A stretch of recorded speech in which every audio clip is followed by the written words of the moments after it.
You're listening to the smartest guys in marketing, the best show on the planet for client businesses to learn about traffic, funnels, sales, conversions, and marketing coolness. Chris and Taylor are the founders of Traffic and Funnels, a digital marketing consultancy helping you get paid clients from cold traffic daily.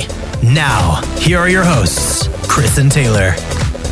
What's up, everybody? Chris Evans, Taylor Welch, Traffic and Funnels, the best podcast in the world. Known to mankind up to this point. Up to this point. What are we talking about in this mini episode? Hold on. I got to put in my cool little time tracker, I got to put podcast in here. Oh, my gosh. All right. Here we go. Sorry, I'm good. Guys. Sorry, we're wasting time over there. Yeah, so this is a mini episode, obviously. Unscripted, unrehearsed. 30-second episode. We're like halfway over. Should get some value. All right, so here's what we're talking about today. It's very, very controversial, but we are right. We're on the right side of history on this one. Cash versus credit.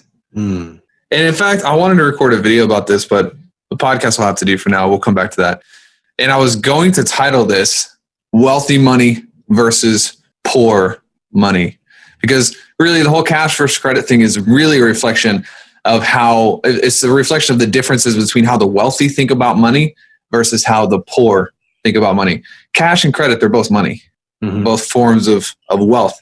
But how you use that and the way you feel about that determines your ability to make proper investments into success. So we do this all the time. We talk to people who are like, oh man, I've been stuck at this certain level and I just don't have the cash to invest into X, Y, Z. And we'll talk to them about credit. And people are like culturally hardwired to despise credit. They think it's a bad thing. But when you dig into the businesses that are larger and they're actually doing some amazing things, like we use credit all the time.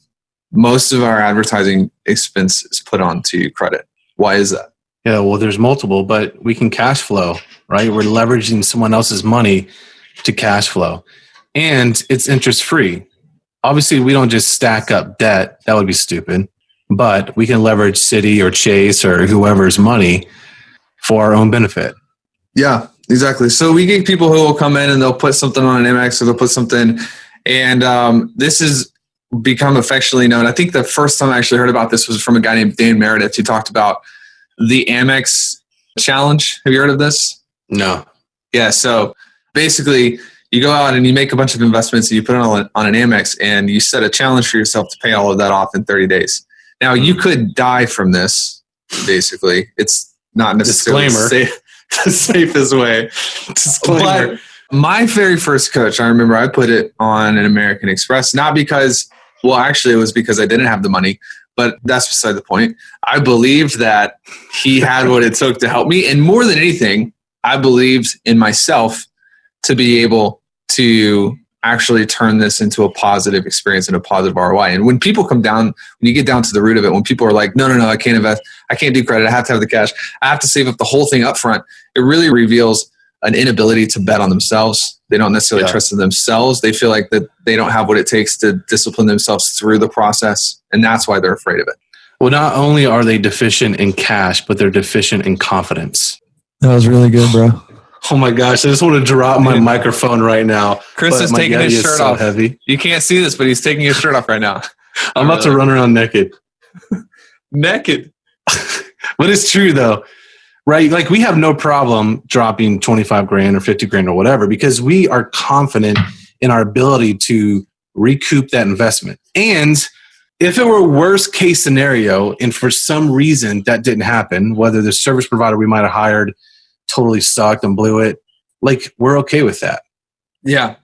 I think that the model that you have to have is you have to actually look at what are the consequences. It's twofold. This is how we make decisions as well in our business. What are the consequences of not being able to move forward in this particular area?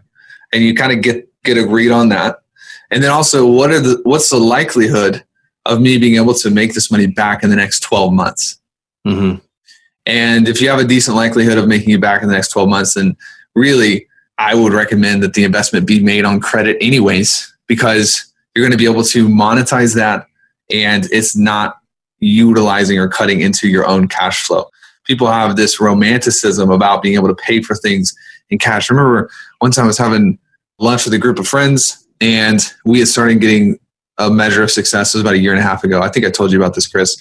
And I was bragging because we just bought a new mattress. It was like $4,000. And dude, this is the freaking most amazing mattress ever. So dude, I can sleep. No, it's not a waterbed. Dude, I can sleep like 20 hours in this mattress. Anyways, we put it all on credit because it was interest free. I remember someone was like, why would you shouldn't have put that on credit. Like if you have the money, you should just pay for it in cash. I remember thinking like, you are so dumb. Like you're literally so stupid. That's why you're poor. I didn't say that.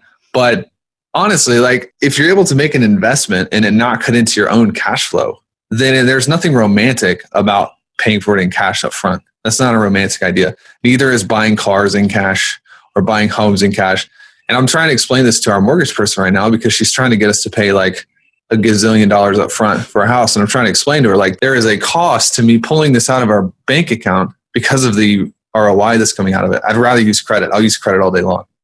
Yeah. And I think too, like just to bolt on, some wisdom for the guys who might be like, go take this to the extreme, is you don't want to get too far ahead of yourself on this either.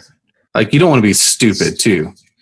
And you have to prioritize and have your focus. So whether you are investing into one mentor before you go out and invest in 3 or 4 others, right? You want to make sure that your output is being kept up by your action and your results. Does that make sense? Yeah, that's a good point. Like your example, when you invested in that coach, you invested $6,000, do it on the Amex. You didn't have that money. At that point, you're making like $1,200 a month and eating ramen noodles. And then within 30 days, you'd gone out and made that money back. Not all of it, but the first payment.